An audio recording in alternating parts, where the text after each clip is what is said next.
वही कि गंडापुर साहब और बुशरा बीबी चले गए तो इस्लामाबाद तो हर तरफ से बंद था, तो कैसे निकल गए? बहुत शुक्रिया जावेद साहब। पहले तो देखिए, मैं ये कहना चाहूँगा कि कितने अरबों रुपए का नुकसान पीटीआई करके गई। और अगर आप पीटीआई की सियासत का एक पैमाना लें कि जब पीटीआई इस्लामाबाद आ रही थी तो स्टॉक मार्केट तकरीबन 400 पॉइंट गिर गई, ठीक। और जब पीटीआई भागी है 4000 पॉइंट, 4000 पॉइंट, और जब पीटीआई यहाँ से भागी है तो कुछ 4500 पॉइंट वो चढ़ गई है, ठीक। तो इससे आप देखिए कि उनके आने से तकरीबन 480 अरब रुपए का नुकसान हुआ स्टॉक एक्सचेंज में, और उनकी पिस्पाई से और उनके भागने से 500 अरब रुपए का मुनाफा हो गया, उससे ज्यादा स्टॉक मार्केट में। ये एक ट्रेंड है कि पीटीआई की सियासत मुल्क के लिए मनफी है या मुस्बत है। उनकी चढ़ाई मुल्क के लिए मनफी है, उनकी पिस्पाई मुल्क के लिए फायदेमंद है। तो ये लोगों को अंदाजा हो सकता है। अब यह है कि देखिए, अब पीटीआई का डायलेमा यह है कि पीटीआई पहले थी बानी पीटीआई के हाथों में, अब एक नई शख्सियत पैदा हो गई है जिन्हें आप कह सकते हैं सुप्रीम बानी, ठीक। चूंकि वो सुप्रीम बानी का हुक्म बानी पीटीआई को ओवररूल कर सकता है। आप बुशरा बीबी की बात जी। लेकिन देखिए सर, सब खवातीन ने तहरीक चलाई, कलसूम नवाज साहबा ने तहरीक चलाई, बेनजीर भुट्टो साहबा ने तहरीक चलाई, बेगम भुट्टो साहब ने तहरीक चलाई, वली खान साहब की जो बेगम उन्होंने चलाई। तो बेगमात चलाती है सर तहरीक, लेकिन इस तरह की नहीं ना चलाती कि वो कौम को कहें कि मैं आखिरी खातून होंगी जो वहाँ से हटेगी, और फिर आप और वजीर आला ऐसे दुम दबा के भागे हैं कि वो कारकुन बेचारे पुलिस के रहमो करम पे छोड़ के आप एक खुफिया तरीके से या खामोशी के साथ महफूज पनागाह पे चले जाएं। ये गवर्नमेंट की मर्जी और मदद के बगैर वो यहाँ से जा नहीं सकते। नहीं, ऐसी बात नहीं है। उस वक्त क्योंकि पूरी सिक्योरिटी की जो डिप्लॉयमेंट थी वो उस मॉब के लिए थी। पीस सहावा का रास्ता रोका हुआ था गवर्नमेंट ने, तो वहां से कैसे वहां पर कोशिश की, इनके चेज किया, लेकिन इनके मुहाफिज काबू में आए, ये लोग निकलने में कामयाब हो गए। लेकिन मेरा ख्याल है कि इनको उन जराइम का सामना करना पड़ेगा जो यहाँ पर सिक्योरिटी के लोगों को शहीद किया गया, पुलिस के जवानों को शहीद किया गया। आज आईजी बता रहे थे पुलिस में कि सैकड़ों उनके जवान हैं जो जख्मी हैं और कईयों को बुलेट इंजरीज भी हैं।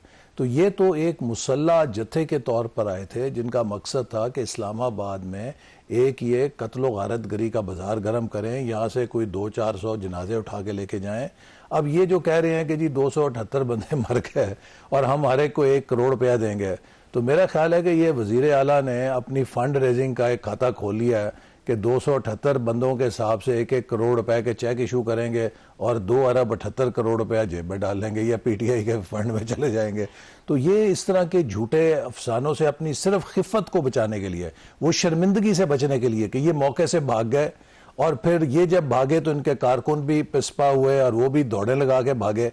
वो जो शर्मिंदगी थी उससे बचने के लिए अब एक स्पिन देने की कोशिश कर रहे हैं कि जी इतने बंदे मर गए, जो सरासर झूठ है। और ये झूठ पीएचडी की हुई है पीटीआई ने, तो इसलिए मेरा ख्याल है कि लोगों ने इस पर एतबार नहीं किया और ये खुद ही रुसवा होंगे। सब कितने लोग मारे गए, क्या गोली चली या नहीं चली, जख्मी है तो कहाँ है?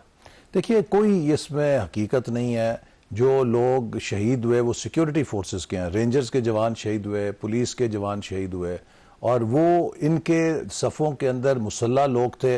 आपने टीवी के ऊपर फुटेज देखी है कि पीटीआई के जुलूस में जो शामिल लोग हैं, ना सिर्फ ये कि वो फायरिंग कर रहे हैं, उनके पास फायर आर्म्स हैं, बल्कि वो बड़े मुनज़्ज़म थे, जिससे यूं लगता है कि ये केपी की पुलिस के या तो जवान ट्रेन लेकर आए थे जो आंसू गैस के शेल वापस पुलिस के ऊपर फायर कर रहे थे और बड़े प्रोफेशनली कर रहे थे।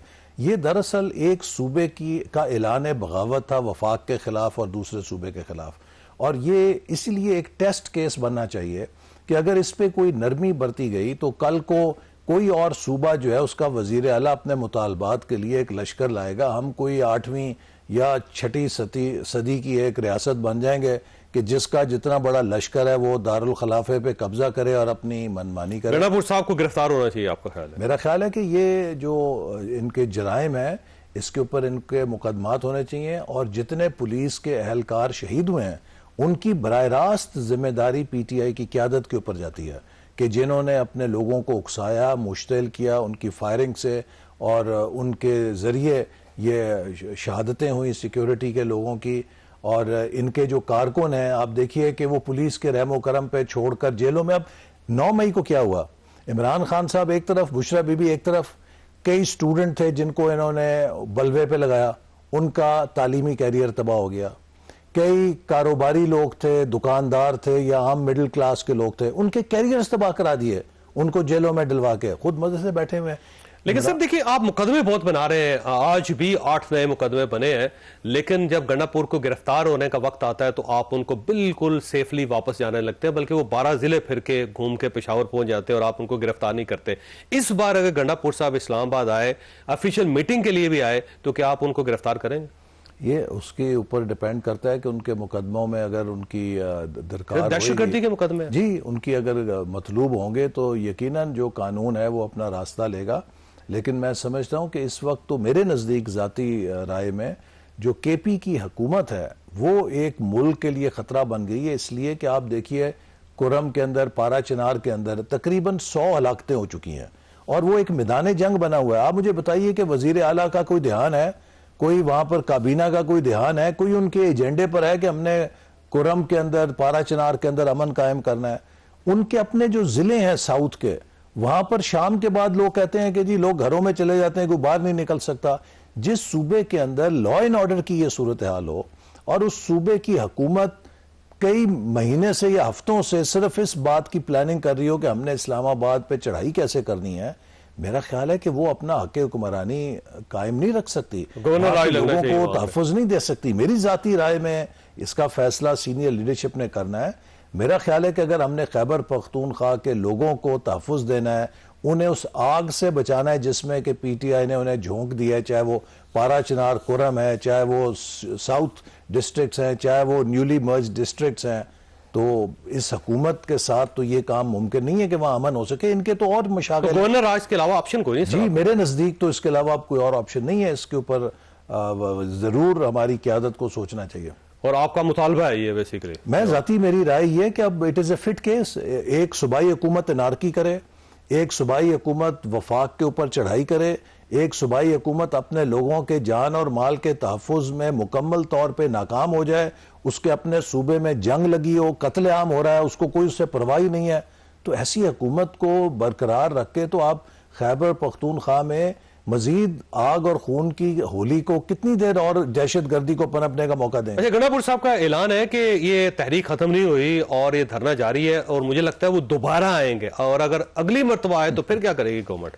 देखिए, पहले भी आए थे ना, फिर दूसरी दफा आए थे और भाग गए। ये फाइनल कॉल है वैसे, उसके बाद फिर हो सकता है एक और फाइनल कॉल है। नहीं, अब मेरा ख्याल है कि पाकिस्तान के लोगों में कोई एपिटाइट नहीं है कि आपने देखा है कि क्या पंजाब से कोई निकला, क्या सिंध से कोई निकला, क्या बलूचिस्तान से कोई निकला, क्या जीबी से कोई निकला, क्या आज़ाद कश्मीर से कोई निकला, तो क्यों सिर्फ खैबर पख्तूनख्वा से लोग आए? इसलिए कि हुकूमत की छतरी के नीचे इन्होंने सरकारी मुलाजमीन को लोगों में पैसे बांटकर, अफगान के मुहाजिरीन जो लोग हैं उनको लाकर, दिहाड़ीदार लोगों को लाके, ठीक है साथ में कोई 2-4 हज़ार इनके अपने कारकुन भी होंगे, लेकिन जो बाकी ये भर्ती का क्राउड लाए थे, अगर ये कारकुन सारे होते तो यहाँ बैठे होते। आपको रात को एक बंदा भी नजर नहीं आया कि जो बैठा हो यहाँ पे, सब भाग गए। अच्छा, वैसे आप खुद वज़ीर दाखिला रहे हैं, ये फरमाइएगा कि मोहसिन नकवी साहब से क्या ये उनसे गलती नहीं हुई कि वो लोग वहां से चल के यहाँ इस्लामाबाद पहुंच गए? कामयाबी तो आपकी ये थी कि आप उन्हें इस्लामाबाद में एंट्री ना होने देते, लेकिन जब वो यहाँ पहुंच गए तो इसका मतलब गवर्नमेंट का तो फेलियर है ना फिर। देखिए, जिस किस्म की उन्होंने मज़ामत की और वो लेस थे असले के साथ और उन्होंने फायरिंग की सिक्योरिटी के ऊपर, अगर वहां पर उनको रोका जाता तो यकीनन सिक्योरिटी के इदारों को भी उन पर फायरिंग करनी पड़ती, जिससे कि अंदेशा था कि नुकसान हो सकता था इंसानी जानों का। हमने अगर लोगों को खुदा ना खास्ता मारना ही होता तो फिर इस्लामाबाद ये पहुंच ही ना सकते।